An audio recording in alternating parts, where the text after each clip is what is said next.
Hi guys, welcome to my channel. आज हम लोग देखेंगे गोलीय दर्पण के बारे में कि गोलीय दर्पण कितने प्रकार का होता है, गोलीय दर्पण कहते किसको हैं, वो सब देखेंगे। तो गोलीय दर्पण किसको कहते हैं? तो वह दर्पण जो अंदर या बाहर की ओर वक्रित होता हो, अंदर या बाहर की ओर धंसा हो, या तो अंदर की ओर धंसा हो या बाहर की ओर उठा हो। इस तरह ये अंदर की ओर धंसा है, ये बाहर की ओर उठा है, तो वैसा दर्पण मतलब वैसा गोलीय दर्पण जो अंदर या बाहर की ओर उठा हो उसको गोलीय दर्पण कहते हैं। और ये दो प्रकार का होता है, एक उत्तल और एक अवतल पर होता है। तो देखिए, अवतल दर्पण क्या होता है? इसका जो परावर्तक सतह होता है वो अंदर की ओर होता है। मतलब जो अवतल दर्पण में प्रकाश का परावर्तन होता है, प्रकाश जहां से आके टकराता है वो अंदर की ओर इस एरिया में होता है। ये होता है अवतल दर्पण। और उत्तल दर्पण में होता है क्या? जो परावर्तक सतह होता है, परावर्तक सतह ये बाहर की ओर होता है, यहाँ पे बाहर की ओर होता है, तो ये होता है उत्तल दर्पण। और इसमें अवतल दर्पण में पॉलिश बाहर की ओर पॉलिश किया जाता है, जो उठा भाग रहता है उधर पॉलिश किया जाता है। और उत्तल दर्पण में क्या होता है? जो पॉलिश क्या रहता है वो अंदर की ओर होता है। और अगर सिंपली में जानना है कि इसको कहते क्या है, याद कैसे रखना है, तो इस तरह याद रखिए। अवतल का मतलब होता है क्या? धंसा हुआ भाग। अवतल मतलब धंसा हुआ भाग। तो जो अंदर की ओर धंसा हुआ रहता है, जो दर्पण अंदर की ओर धंसा हुआ रहता है उसको अवतल दर्पण कहते हैं। और जो दर्पण बाहर की ओर उठा रहता है, ये क्या है? देखिए, बाहर की ओर उठा है, ये बाहर की ओर उठा है ऊपर, तो उसको उत्तल दर्पण कहते हैं। उत्तल का मतलब उठा हुआ। इस तरह कीजिए, उत्तल का मतलब उठा हुआ भाग, मतलब जिसका भाग उठा हुआ रहता है उसको उत्तल दर्पण, जिसका परावर्तक सतह अंदर की ओर धंसा रहता है उसको अवतल दर्पण। ये समझ गए? जो उठा हुआ दर्पण, जो उसका परावर्तक सतह उठा हुआ रहे, उठल दर्पण रहे, उसको उत्तल दर्पण। और वो दर्पण जिसका परावर्तक सतह अंदर की ओर धंसा रहे, अंदर की ओर धंसा रहे, तो उसको अवतल दर्पण। इंग्लिश में इसको ज्यादा आसानी से, अवतल दर्पण का इंग्लिश होता है कॉनकेव। केव का मतलब गुफा, गुफा मतलब अंदर की ओर धंसा हुआ। उत्तल का मतलब होता है कॉन्वेक्स मतलब जो ऊपर की ओर उठा हुआ है। कॉनकेव, केव का मतलब अंदर की ओर धंसा हुआ, वैक्स मतलब जो बाहर की ओर उठा हुआ रहता है। अब हम लोग शुरू देखते हैं कि ध्रुव किसको कहते हैं। पहला है ध्रुव किसको कहते हैं, ठीक है।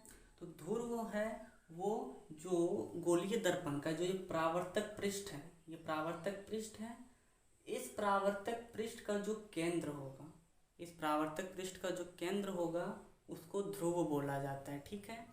अब दूसरा है वक्रता केंद्र। वक्रता केंद्र हम लोग किसको बोलते हैं, ठीक है, वक्रता केंद्र। तो ये जो दर्पण है, दर्पण का ये जो परावर्तक पृष्ठ है वो किसी ना किसी एक गोले का भाग है, ठीक है।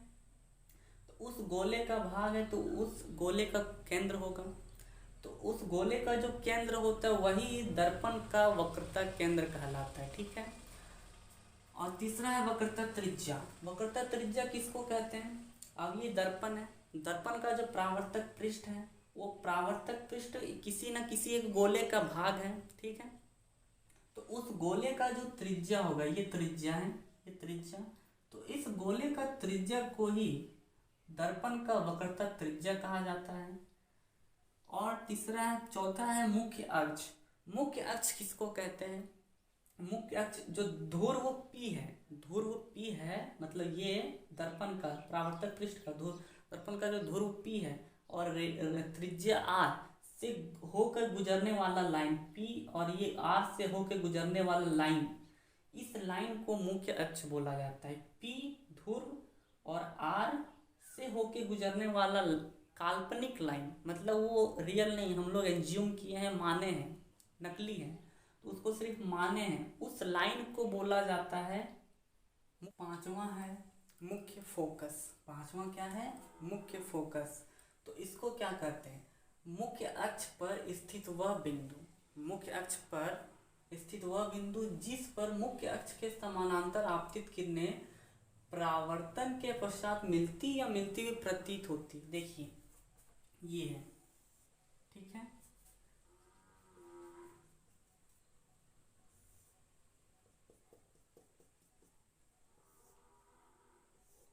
ठीक है, इधर से मुख्य, ये मुख्य अक्ष है, इसके समानांतर, ठीक है, इसके समानांतर कोई किरण आ रहा है, इसके समानांतर किरण आ रहा है,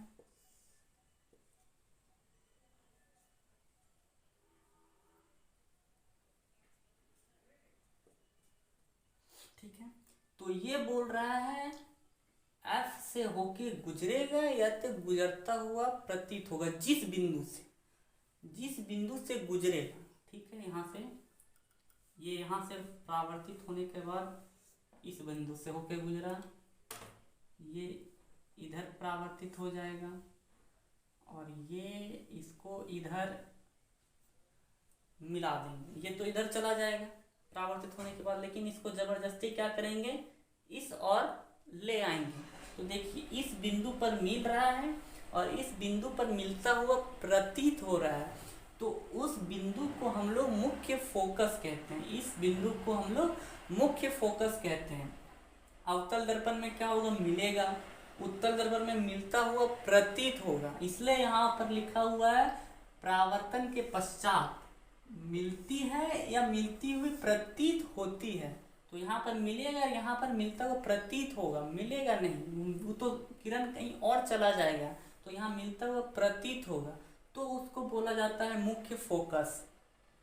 अब फोकस दूरी क्या होता है, ध्रुव और मुख्य फोकस के बीच की दूरी, अब ये है ध्रुव यहाँ पे P, ठीक है, और ये मुख्य फोकस यहाँ पर, तो यहाँ से यहाँ तक का दूरी जो है, यहाँ से यहाँ तक का जो दूरी है उसको फोकस दूरी बोला जाता है और उसको स्मॉल f से दिखाया जाता है, इसको स्मॉल f से दिखाया जाता है। ये दूरी यहाँ P है, तो यहाँ से यहाँ तक का दूरी को फोकस दूरी बोला जाता है, ध्रुव से मुख्य फोकस के बीच की दूरी को फोकस दूरी बोला जाता है। अब द्वारक किसको कहते हैं, गोलीय दर्पण का परावर्तक पृष्ठ का वृत्ताकार सीमा रेखा, अब ये गोलीय दर्पण है, ये इसका परावर्तक पृष्ठ है, ठीक है।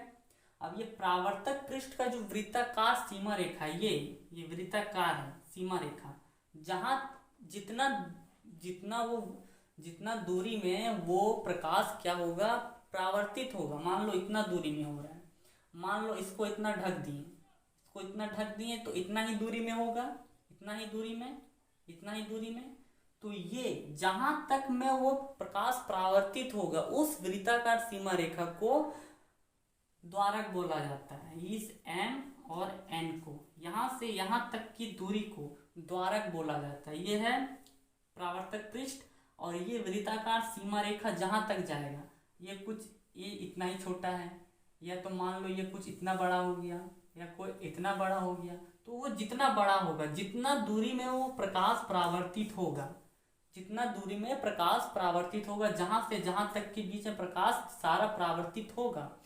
उस एरिया को द्वारक बोले, उस एरिया को द्वारक बोलेंगे। अब नेक्स्ट डे होगा, अगर इसमें कुछ डाउट हो तो पूछ सकते हैं। अगर ये अच्छा लगा हो तो इसको लाइक करें, शेयर करें और सब्सक्राइब करना ना भूलें। Thanks for watching.